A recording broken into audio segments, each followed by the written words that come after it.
Hello, and welcome to Life Skills with Josh Bryant. Did the intro video play? No? We don't have one, it's just me? Great. Well, today we're going to be doing this as quickly as possible so that my neighbors don't think, why is there a grown man with a selfie stick outside? But today we're going to talk about car maintenance. So, we're going to start with a few basic things that everyone should know about their car, starting with the back of the car. Yeah, yep. I thought that would reverse the camera, but it didn't. Okay, so this is a disaster. Look at this. All right, so the first thing you need to know, this little sticker right here. That's your registration. You see, there's this fun little game we play with the government where when you own something, they make you continue to pay them for it even after you've paid off the thing. They do it with cars, boats, houses. It's called property tax. They say, thanks for being rich enough to own this thing. Now, give us more money.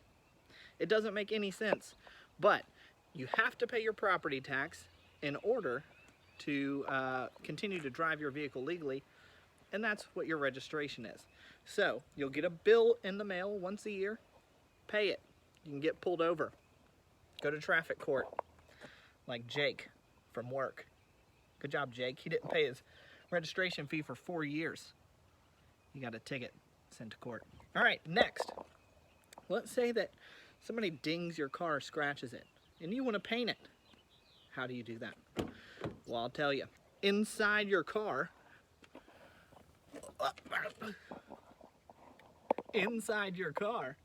there's all of this mumbo jumbo. On here is the factory paint color. So you can go find out which color to buy and order it from, in my case, Toyota. And now I can paint my scratches with the actual color of the car.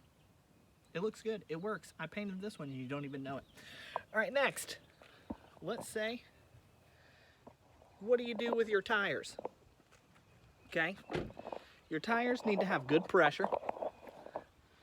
And you can check your pressure by the tire pressure gauge or at any gas station. You want to unscrew this little, what is it, nobule? Unscrew that guy. Then you take the little hose thing and you stick it in there. You set a pressure. The pressure should be on the rim of your car tire right here, okay? It'll tell you. This one's 44, max PSI. Don't go over the max PSI or your tire's gonna explode in your face and it'll hurt. So, set the max PSI, plug the little hose in the little nobule after you've unscrewed the little cap here. I'll show you how to do that. And then, when the thing freaks out at you, you've hit the max PSI.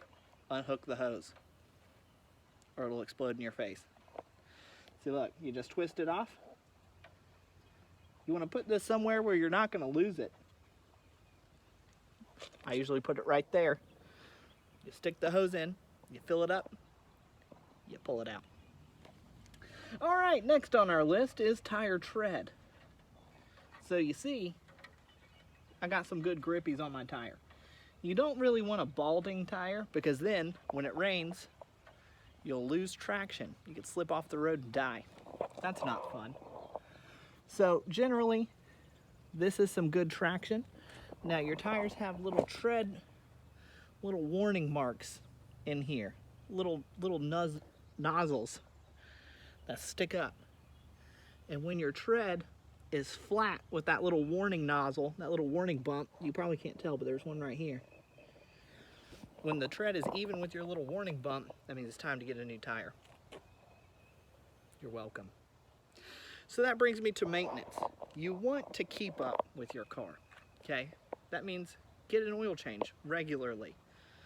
If the check engine light comes on, check your engine. Now, growing up, I never did these things. And I went through 3 cars very rapidly. But if you get regular oil change and you check your engine, your car is going to last a lot longer and be a lot nicer to you. Speaking of be nice to you, you should be nice to your car. Let me tell you something. Driving fast doesn't make you look cool. Anybody can drive fast. If you're at a stoplight and you gun it, and you're like, man, everybody around me thinks I'm so cool. No, they don't. They don't think you're cool. My grandmother can drive fast. All that means is you can put your foot like this. It doesn't make you cool. All right, next. Since I can't flip my camera around, this is gonna be difficult. But let's check the fluids in our car. You see, in my car, there's a nice little latch right here. You know, that's for the gas. But usually on the inside of the door, right here, let's pop the hood. All right, so once we've pulled that, the hood is sufficiently popped. And then we're gonna come on over and try to do this with one hand. You lift up a little bit, it's gonna catch. That's because right here, there's gonna be a release somewhere. There's a release. Oh no. Oh no. Release? Hello?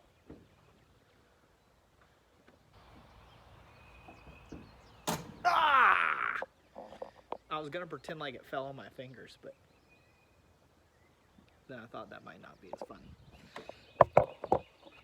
All right. So I picked up my little stick here. Most cars have a little hood stick.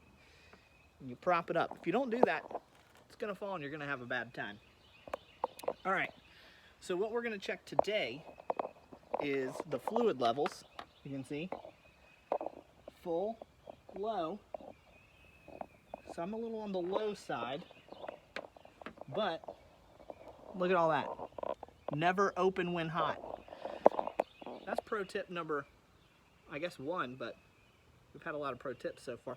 Pro tip number 1, don't do any of this when your car is hot, because if you do, the fluids will spew out on your face and burn you alive. All right. So here's where your washer fluid goes. You can see I have a tank way down there. Now, I'm not actually going to fill these because I get my mechanic to do that, but I'm checking my fluid levels to make sure that they're okay. So now that I know this one's low, I'm probably going to request that that fluid be replenished next time I go to the mechanic, which is every 5,000 miles to get my oil changed. Don't forget to get your oil changed. All right, next. The important thing is how to check your oil level. Okay, so you can see this is how you access your oil. Wow, I am so white. I think I need to tan.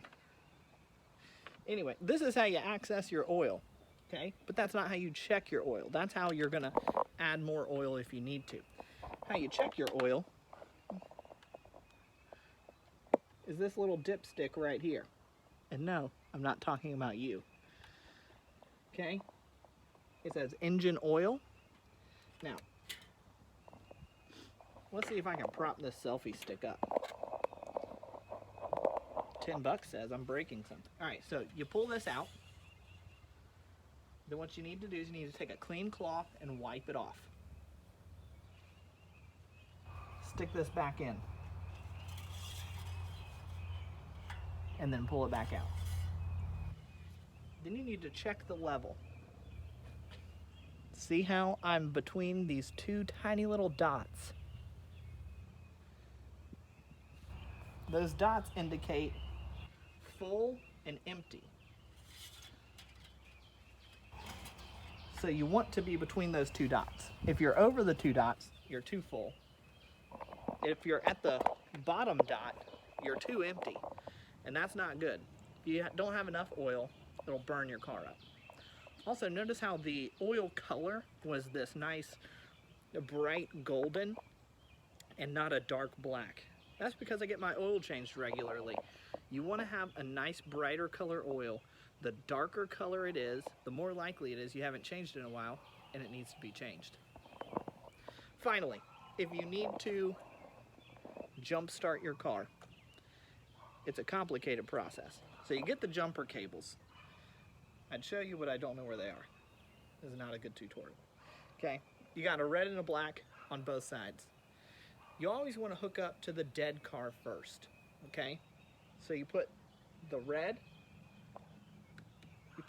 on the dead, and then you go to the live car, you put the red on the live car. Then you come back. You put the black on this cap, and mind you, never touch them together, or you'll have a bad time. You don't touch them, you use the grips, preferably wear gloves, you never smack them together, and you never touch the metal pieces. You will surely die. So you put the red, then you put the black on this cap of the battery. You want to put it on the cap, not on the plastic piece. And then you take the second black and you hook it to a metal part of the live car. Then, what you want to do, you start your car engine. Wait, is that right? Do you put the black? No, I don't think I did that right. You want to hook both knobs up to the live car, but the second black knob you hook to metal on the dead car. Probably. You might want to Google it. Then you turn on the live car, you let it sit for a little bit, then you go to the dead car and you try the same thing. Or when it comes to any of this, when you have a question, you just Google it. But hopefully now you know a little bit about car maintenance. So, as I put my hood down, no, I'm kidding. It didn't hurt. Did I get you? Okay, no, I didn't. All right, so now that you know a little bit about car maintenance, let me tell you about your maintenance. Oh, see, curveball. Here's where it comes in. So, what you need to know is that everybody, just like a car, needs routine maintenance and checkups. Okay? If you don't change the oil in your car, it's not going to last. Likewise, if you don't take care of yourself, you're not going to last. You're going to burn out. You need friends and family, but most importantly, you need God. You need to be in His Word, and you need to be praying and talking to Him regularly. These things help you run smoothly. You know, we need the peace of Christ, especially in times like these. But we also need the support of our Christian family and friends. They'll keep us sane and they'll keep us grounded. When we start going off the path, you know, I'm poor, so I don't have that lane control thing. But when we start going off the path, Christian friends and family will help guide us back to that path. It's easy in times like this to neglect car maintenance. You could say, oh, I have more important things to do. A lot of people do that all the time. We always think we have more important things to do, more important things to go see. But if you don't take care of your car, it's gonna break down on you when you need it the most. Likewise, if you don't take care of your relationship with Christ, it's gonna break down on you when you need it the most. When times of crisis like this come, or when somebody you know gets sick, or when a loved one dies, your relationship with Christ is gonna break down on you if you haven't been keeping it up. And then what are you left with? Nothing. You have this void and this despair, and nothing will fill it. We don't want that to happen. So, what can you do? Read your Bible regularly. Pray regularly. Talk with Christian friends. Say, how can I do these things? Well, number 3 can help keep you honest about number 1 and number 2. And if reading your Bible is confusing, maybe try getting a different translation. The Bible app has tons of translations. You can get Kennedy's fake translate. I call it fake, it's not fake. But you can get an easier to read translation like The Message or the New Living Translation, the NLT. I prefer the ESV, but I've also read in the NIV and the NKJV. All of these are versions of the Bible that if you find one easier to read than the other, go read that. It's better that you understand what you're reading and continue to read it than not read it at all. Second, if you're like, I can't get into it. Well, just like exercising, you want to do a little bit at a time. If you find it hard to read a whole chapter, read 5 verses and then sit there and either write out the verse or write out the meaning of the verse or what that verse means to you. So read for 5 minutes, write for 2 minutes, and you're done. 7 minutes. I guarantee you most of you scroll through TikTok on the toilet for more than 7 minutes. If you can do that, you absolutely can read your Bible and write out a verse. Don't tell me you don't have time. You're locked at home, just like me. All right, guys.